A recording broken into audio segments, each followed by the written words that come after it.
किसी ने बड़े काम की बात कही है कि यदि आपको भगवान इंतजार करवा रहे हैं तो तैयार रहना, क्योंकि आपको उससे कहीं ज़्यादा मिलने वाला है जितना आपने मांग रखा है। दोस्तों, एक छोटी सी कहानी पुराने ज़माने की है। एक सेठ थे, उनके पास एक नौकर था। वो नौकर बहुत ही ईमानदार था, बहुत ही वफादार था, बहुत दिनों से उनके यहाँ काम कर रहा था। तो एक दिन उसके मन में आया, एक दिन उसने सेठ से कहा कि सेठ जी, मैं जगन्नाथ जी का, भगवान का दर्शन करना चाहता हूँ। तो सेठ जी कहते हैं ठीक है, जाओ दर्शन करके आओ, ये तो बहुत अच्छी बात है। मुझे देखो, मैं तो इतने कामों में व्यस्त रहता हूँ, कहीं जा नहीं पाता, भगवान का दर्शन नहीं कर पाता। तुम जाओ, तुम्हारे बहाने मैं भी दर्शन कर लूँगा। और हाँ, ये लो मेरे 100 रुपये, ये वहाँ पर चढ़ा देना और मेरी तरफ से भगवान को प्रणाम कह देना। जैसा कि उमन व्यवहार में होता है, कभी कभी कोई जा रहा होता तो हम लोग भी ऐसा कर देते हैं। नौकर निकला, क्योंकि बहुत पहले की बात है, पैदल ही जा रहा था। तो रास्ते में जाते जाते उसको बहुत सारे लोग, क्योंकि दर्शन के लिए बहुत सारे लोग जा रहे थे, तो लोग मिलते हैं। कुछ साधु संत भी जा रहे थे। उसी में एक संतों का समूह कहीं बैठा हुआ था। तो आदमी देखता है, जो नौकर उसका, वो देखता है कि ये लोग थोड़ा सा परेशान दिख रहे हैं, ऐसा लग रहा है जैसे प्यासे हैं, इनको भूख लगी है। तो उसके मन में भाई ख्याल आता है कि सेठ जी ने पैसा दिया है, 100 रुपये हमारे पास है, हम उसमें से कुछ पैसे से इन लोगों को कुछ खिला देते हैं और जो बचेगा वो चढ़ा देंगे। और वहाँ जाकर चढ़ाएं, क्योंकि पैसा तो हम चढ़ाएंगे ही, तो सेठ जी जब पूछेंगे बता देंगे हाँ कि हमने पैसा चढ़ा दिया। ऐसा करता है, उनको खिला पिला देता है साधु संतों को, फिर आगे चला जाता है। तो इस खिलाने में उसके 100 रुपये में से 95 रुपये खर्च हो जाते हैं। 95 रुपये खर्च हो गए, और जो 5 रुपये नगद बचते हैं वो वहाँ पहुँचता है, मंदिर में पहुँचता है, भगवान के दर्शन करता है और सेठ जी के द्वारा दिए हुए 5 रुपये चढ़ाता है प्रभु के चरणों में और कहता, सेठ जी हमारे, कहता भगवान हमारे सेठ जी का प्रणाम स्वीकार कीजिए, उन्होंने आपके लिए ये भेंट दी है। ऐसा करके दर्शन करता है, फिर वो वापस होता है। चूंकि उसकी यात्रा लंबी थी तो इस यात्रा में उसको 2-3 दिन लग जाने थे। इधर सेठ जी को एक दिन रात में स्वप्न आता है, सो रहे थे, स्वप्न आया। स्वप्न में भगवान जगन्नाथ जी आए और उनसे पूछने लगे कि भाई आपने, सेठ आपके 95 रुपये हमको मिल गए, आपकी बरकत होती रहे, आप हमेशा सही रहें, ऐसा आशीर्वाद दे करके चले गए। इधर जब उनका नौकर पहुंचा और सेठ जी के यहाँ पहुंचा, सेठ जी ने कहो कैसी रही यात्रा। उसने कहा सेठ जी यात्रा बहुत अच्छी रही, और आपने जो पैसे दिए थे वो चढ़ा दिए, और आपने जो पैसे दिए थे उसको भी चढ़ा दिए। सेठ जी ने कहा अच्छा ठीक है, अच्छा किए चढ़ा दिए, लेकिन ये बताओ तुमने 95 रुपये चढ़ा दिए, 5 रुपये क्या कोई समस्या आ गई थी? 5 रुपये क्या किया? अब वो नौकर दूसरा चौंक गया, आश्चर्यचकित हो गया और सेठ जी की तरफ देखने लगा। ये आपको किसने बताया कि हमने 95 रुपये चढ़ाए, 5 रुपये नहीं चढ़ाए? तो सेठ जी ने कहा कि भगवान हमारे स्वप्न में आए थे, उन्होंने कहा सेठ जी आपके 95 रुपये हमें मिल गए। तो फिर मैं सोचने लगा कि मैंने तो 100 रुपये दिए थे, 5 कहाँ गए? तो उस जो सेठ का नौकर था उसने कहा गजब माया भगवान की, सेठ जी हमने तो सिर्फ 5 रुपये नगद चढ़ाए, 95 रुपये तो हमने दूसरों को खिलाने में लगा दिया, और वो जो दूसरों को खिलाया, कुछ पिलाया, जो साधु संत थे थोड़ा हमको गरीब दिखे, असहाय दिखे, उनको हमने खिला दिया। वो रुपये चढ़ाए हुए, यहाँ वो रुपये चढ़ाए हुए में आ गए भगवान को, वो रुपये ज़्यादा अच्छे लगे, लेकिन जो मैंने नगद दिया उसको भगवान भूल गए। छोटी सी कहानी ये हमें सिखाती है कि लोगों को चेहरे पर मुस्कान बांटते चलिए, लोगों को खुश करते चलिए, और वास्तव में सच्ची मानव सेवा ही सच्ची सेवा है, वही भगवान की सेवा है। इसलिए जब भी मौका मिले, अगर कहीं यात्रा पर जा रहे हैं, तीर्थ यात्रा पर जा रहे हैं, तो रास्ते में अगर कोई ऐसा आदमी दिखता है तो उसकी थोड़ा मदद किया करिए, उसकी मदद कर दीजिए, उसके चेहरे पर मुस्कान लाइए। यकीन मानिए आपकी यात्रा बहुत सुखद होगी और भगवान आपके इस कार्य से बहुत ही खुश होंगे। बहुत बहुत धन्यवाद। याद रखिए, भगवान ने जो कुछ दिया है उसके प्रति कृतज्ञता का भाव अपनाइए और अपने जीवन को बेहतर से बेहतरीन बनाइए, क्योंकि ऊपर वाले आपके किए हुए कर्म को न कभी भूलते हैं और उसका फल देने में ना वे कभी भूल करते हैं। इसलिए अच्छे कर्म करते रहिए, भगवान एक न एक दिन उसका फल आपको अवश्य देंगे। बहुत बहुत धन्यवाद। किसी ने बड़े काम की बात कही है, यदि यूं ही मिल जाती कामयाबी तो हर शख्स कामयाब होता, फिर न जरूरत होती किसी हुनर की, न ही कोई शख्स लाजवाब होता।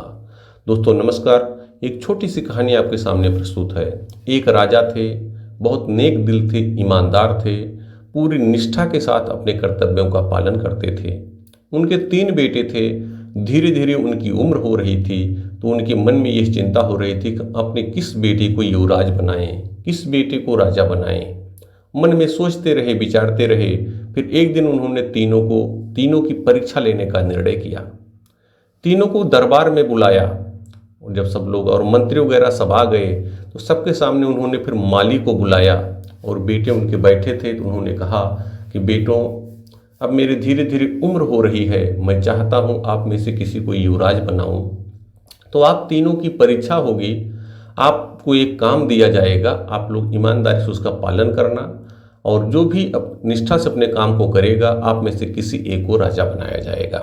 तो जो माली को बुलाए थे, माली अपने साथ एक पोटली लाया था, वो एक एक तीनों को दे देता है। तो राजा कहते हैं कि ये तीनों आपको बीज दिए जा रहे हैं और आपको एक गमला दे दिया जा रहा है, आप उसमें जाइएगा, ये बीज डालिएगा और इसकी देख रेख करिएगा।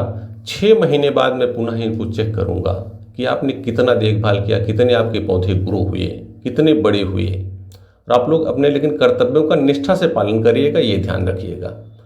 तीनों बेटे अपनी अपनी पोटे लेकर के चले जाते हैं।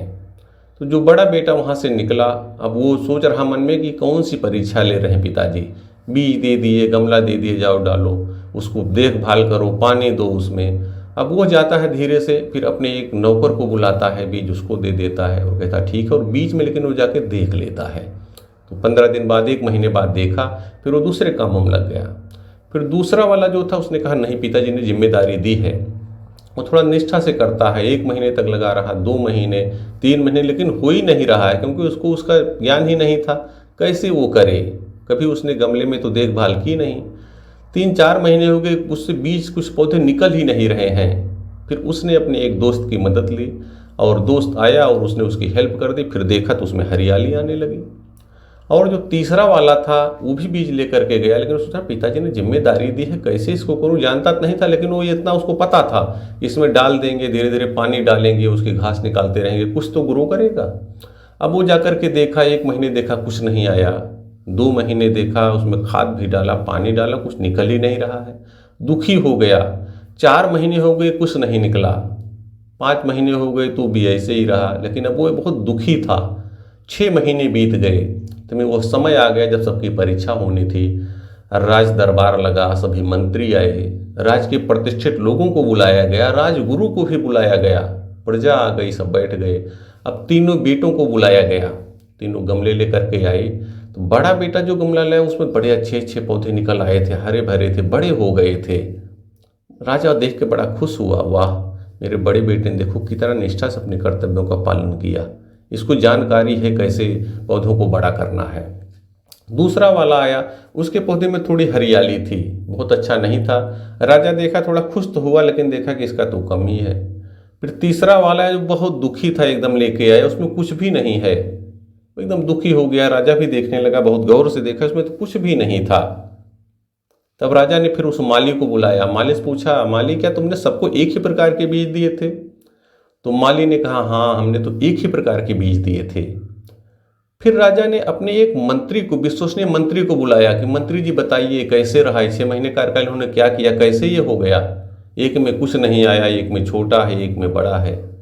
तो मंत्री जी आए, बताए कि राजन मैं इन तीनों को, आपके तीनों बेटों को देख रहा था, मेरे गुप्तचर इन पर निगाह रखे हुए थे। आपके बड़े बेटे ने क्या किया, ये गए 15 दिन, 1 महीने, इसके बाद इन्होंने नौकर को बुलाया, उसको बीज दे दिया। और वो नौकर जो गया वो लाया, दूसरे बीज इसमें डाल दिया, वो बीज तो डाला ही नहीं, वो डाला तो उसको फिर हटा दिया पूरा। और उसका नतीजा है कि ये बीज इसमें ग्रो कर गए। जो आपके दूसरे वाले बेटे हैं, इन्होंने कुछ दिनों तक, 1 महीने, 3 महीने तक तो किया पाला, लेकिन जब देखा उसमें कुछ नहीं निकल रहा है तो अपने दोस्त को बुलाए, उसकी मदद लिए। इनके दोस्त ने क्या किया, वो जाकर के मार्केट्स, बाजार से दूसरा बीज लाया, डाल दिया, इसलिए इसमें हरियाली दिख रही है। लेकिन 3-4 महीने तक ये देख रेख करते रहे। और जो आपके ये छोटे पुत्र हैं सबसे ज़्यादा, ये देख रहे थे, बराबर देखते रहे, डेली जाते थे, पानी भी देते थे, लेकिन इनको कुछ नहीं निकला। तो कारण क्या था?